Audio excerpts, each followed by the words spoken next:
Bapak Ibu saya lihat bekas reruntuhan istana Julius Caesar, Kekaisaran Romawi. Ini umurnya lebih dari 800 tahun. Inilah kemegahan Colosseum, Bapak Ibu. Kalau melihat ini, inilah kemegahan daripada kekuasaan kerajaan Romawi.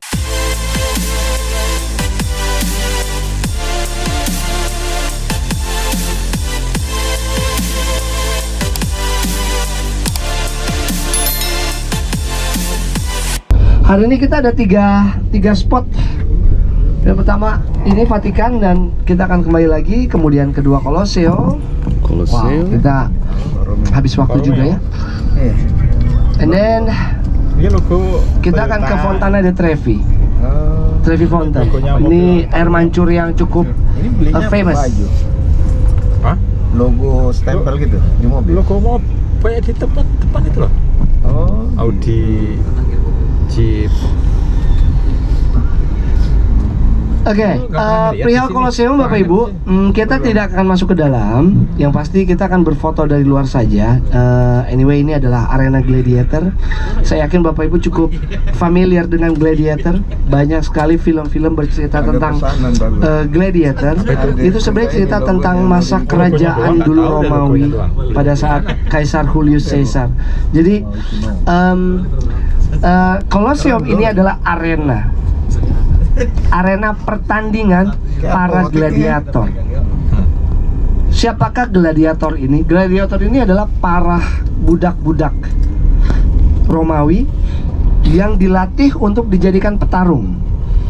Nah, yang ekstrimnya adalah arena ini adalah pertandingan atau lomba kekuatan, bertarung sampai mati. Jadi siapapun yang masuk ke dalam arena ini, one of them pasti mati, pasti. Yang menang pun juga belum tentu dalam kondisi baik. Bisa jadi yang menang pun juga dalam kondisi sekarat, atau bahkan cacat, terluka parah, terluka berat, dan akhirnya pun juga mati. Jadi Matador kan Spanyol. jadi gladiator ini mereka punya pride. Menjadi tontonan ribuan orang-orang Romawi, para pejabat-pejabat Romawi zaman dulu. Terus budak-budaknya ini dari mana? Dulu kerajaan Romawi ini adalah kekaisaran terbesar sepanjang masa sampai sekarang yang pernah tercatat di dalam sejarah. Dan kaisar-kaisarnya pun juga saya yakin Bapak Ibu tahu Julius Caesar. Ya, ini yang terfamous, tapi bukan hanya dia sebenarnya. Dari zaman Kaisar Augusto banyak sekali kaisar-kaisar, tapi memang yang membangun Roma, yang membangun Italia, yang membangun Romawi dengan begitu megah dan besar dan berkuasa itu adalah Julius Caesar. Ya, pada zaman dialah itu kekaisaran Romawi terakhir sebelum diruntuhkan dan menjadi republik. Jadi arena ini dirancang tidak untuk antara gladiator saja satu lawan satu. Gladiator hebat Bapak Ibu yang mencatat rekor selalu menang dan tidak pernah kalah dan sudah membunuh puluhan orang. Gladiator lain yang terkuat itu dianggap manusia terkuat di Romawi, sehingga tidak ada lawan lagi manusia yang pantas melawan dia selain binatang. Ya, ujung-ujungnya dia diadu oleh binatang, baik itu beruang atau singa. Ya, ujung-ujungnya mati. Betul. Dan itulah tontonan para kaisar Romawi. Mereka suka melihat darah.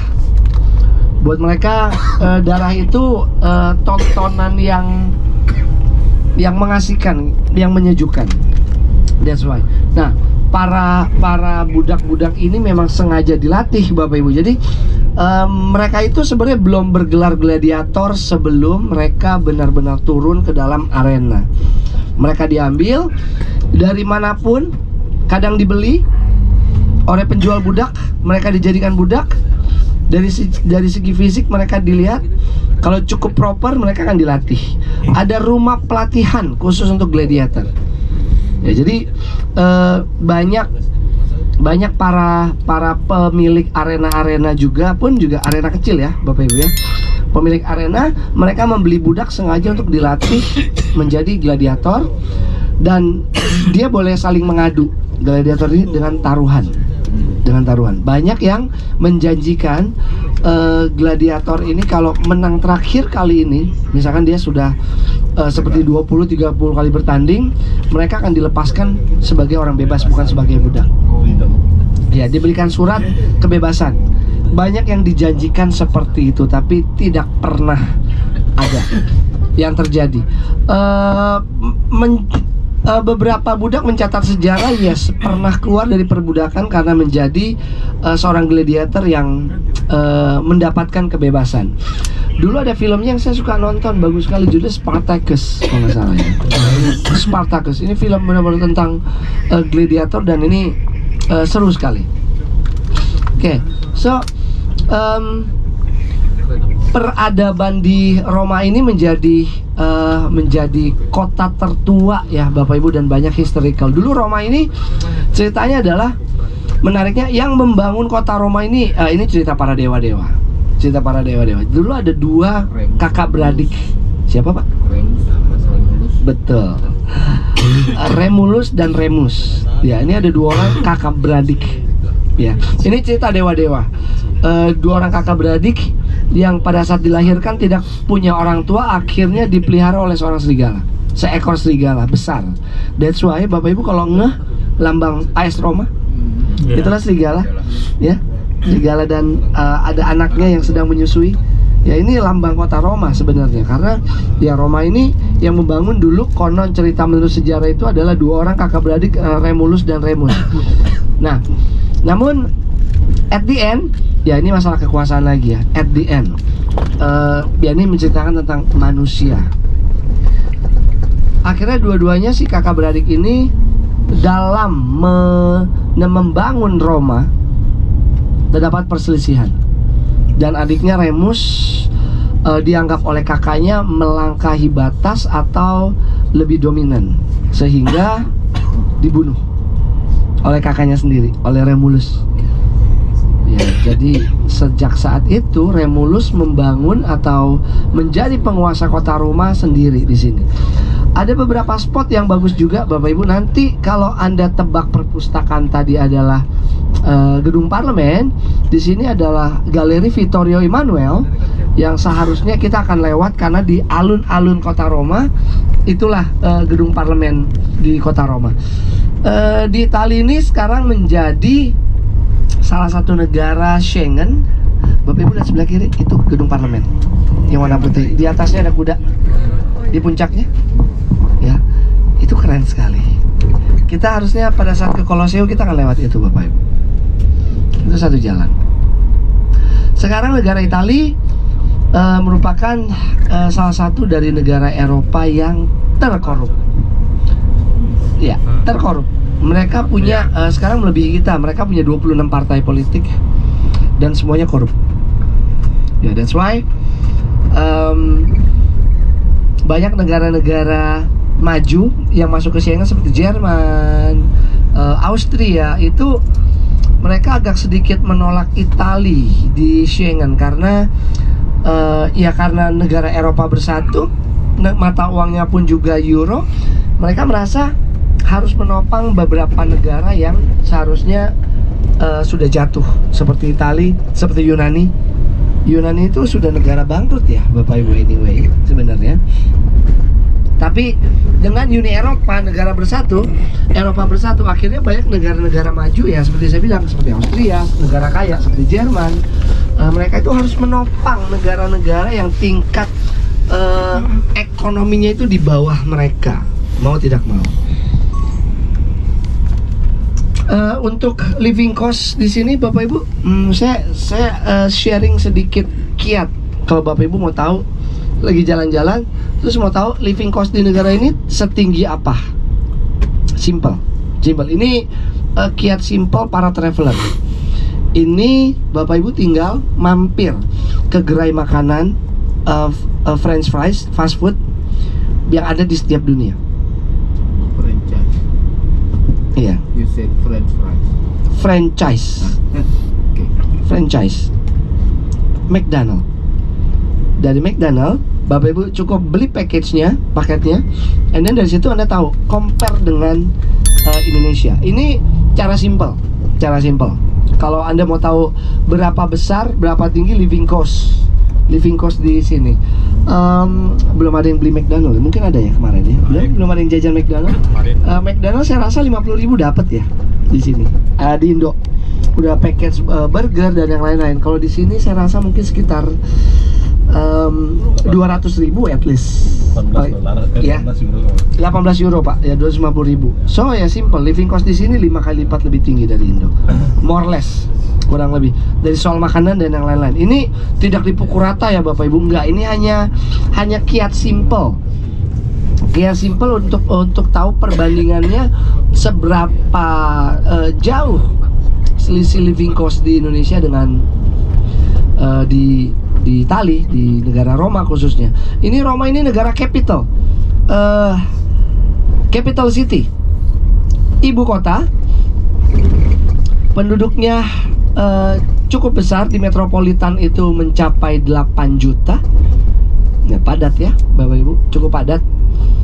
Dan menjadi pusat ekonomi juga, pusat pemerintahan juga. That's why kota ini cukup padat. Tough, carut marut, cukup ramai. Di bawah kita ini pun juga ada metro. Jadi di Roma pun juga ada metro station, angkutan umumnya ya, ada bus, ada tren, ada tram.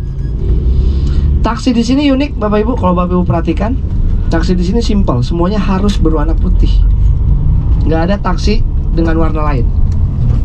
Dan uniknya, kalau Anda punya mobil warna putih, anytime Anda mau menjadi taksi bisa. Ya, karena syaratnya cuma satu, yang penting warna putih. Taksi di sini, Anda tinggal register ke pemerintah, Anda jadi taksi. Sesimpel itu. Yang penting berwarna putih. Ya of course dengan pajak dan yang lain-lain ya. Dan ini bukan Uber ya Bapak Ibu, tapi taksi, official taksi. As long Anda punya mobil berwarna putih, ya putih lagi sih. Semua taksi di sini berwarna putih dan banyak hampir semuanya mobil pribadi. Jadi beda sistem dengan kita seperti Bluebird ya, atau Presiden atau any kind of brand, taxi brand, name it. Di sini tidak ada perusahaan taksi dengan armada yang begitu banyak. Ini pun juga mobil pribadi. CHR juga Sebelah taksi. kita taksi CHR pasti. taksi, ya. Sekali buka pintu 2.80 euro. 2.80 euro. Innova di rumah dah, ada taksi. Pakai Argo juga ya. Argo. Putih Pak. Langsung isi logo. Iya, CHR tuh. Ya, taksi itu juga. Semuanya pasti berwarna putih, Bapak Ibu. Dan mereka bayar pajak pastinya. Size mobil semakin besar, semakin mahal. Untuk argonya, buka pintunya sama, hanya tarif per meternya itu yang lebih mahal pastinya.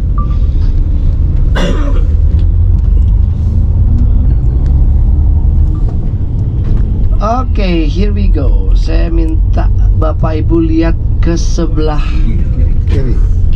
Ya, sebentar.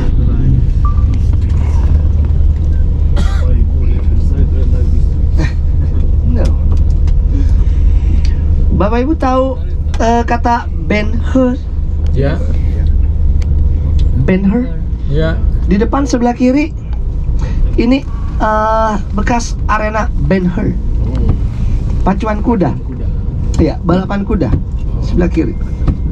Bukan Ben Hill. Ben-Hur. That's why Bapak Ibu bisa lihat itu seperti arena, di tengahnya memutar seperti oval. Ya, ini dataran tinggi namanya Bukit Palatin. Jadi ini masih bagian dari kerajaan Romawi dulu, besar sekali ya Bapak Ibu.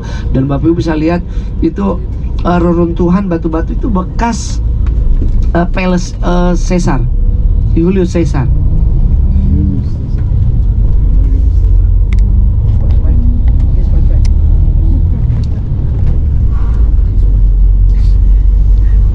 Dan sebelah kiri Bapak Ibu ya, ini arena Ben-Hur. Kayaknya filmnya juga pernah ada dibuat ya, Ben-Hur. Ya, tahun 60-an ada, tahun 70-an. Iya. Nah, Bapak Ibu saya lihat bekas reruntuhan istana Julio Caesar, Kekaisaran Romawi. Ini umurnya lebih dari 800 tahun. Ini menjadi historical dan memang kota Roma ini masuk ke dalam UNESCO. Ya, banyak peninggalan-peninggalan sejarah. Ini historical sekali ya Bapak Ibu, bisa lihat itu banyak student university. Mereka pasti kemari. Mereka harus belajar, mereka harus tahu sejarah negara mereka.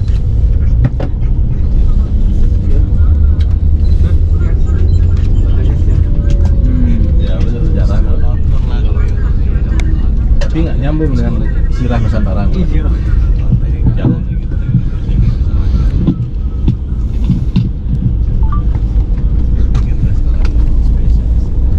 Julius Caesar Empire.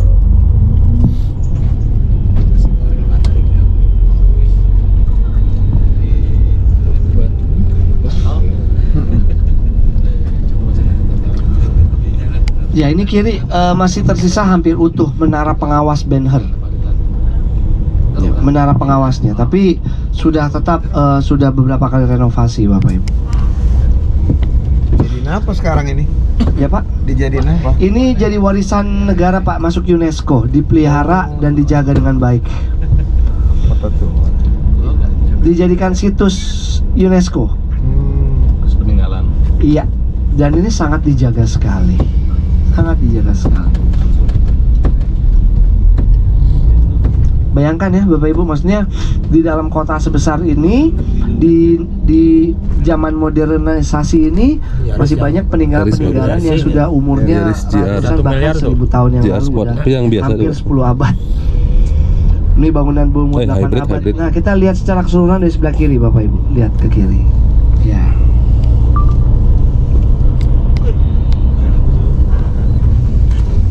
Ini saksi bisu. 800 tahun lagi kita kesini, di sini jadi sejarah. Kita reinkarnasi 10 kali. Ya, di Sisilia juga ada situs peninggalan UNESCO yang sangat menarik sekali ya. Itu dekat Gunung Vesuvius.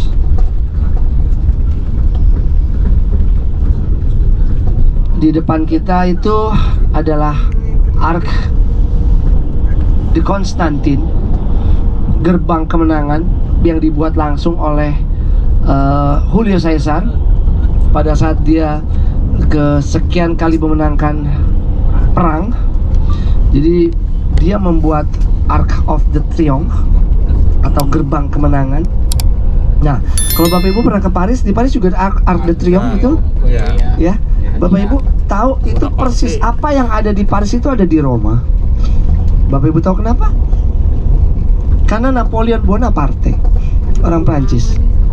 Itu dia seorang Napoleon Bonaparte, hidupnya sangat terinspirasi oleh Julio Caesar. Ya, dia menganggap dirinya itu sehebat Julio Caesar. Dia itu Julio Caesar wannabe. Ya, that's why apa yang ada di Italia, apa yang ada di kota Roma khususnya dia pindahkan ke Paris. Ya, ya karena dia menganggap kekaisaran terbesar yang pernah ada dan eksis di muka bumi di dunia ini adalah kekaisaran Julio Caesar, kekaisaran Romawi. Ya. Oke, ini depan kita Kolosseum, Bapak Ibu. Bisa dilihat langsung. Tada. Oke, cukup sampai di sini aja. Mewah. Inilah kemegahan Kolosseum Bapak Ibu. Kalau melihat ini, inilah kemegahan daripada kekuasaan kerajaan Romawi. Tapi kalau kita lihat sudah jelas sudah banyak renovasi. Ya. Tapi di depan ini banyak sekali yang masih original. Dan ini sudah berumur hampir 7 abad. Situs-situs di sini ya, imagine Bapak Ibu. Kita bisa masuk ke dalam sebenarnya. Tapi lebih ke historical sekali di dalam. Dan saya pernah masuk ke dalam, believe it or not, ada waktu bawa family, ada 2 anak kecil mendadak tiba-tiba nangis kejar sekali masuk ke dalam.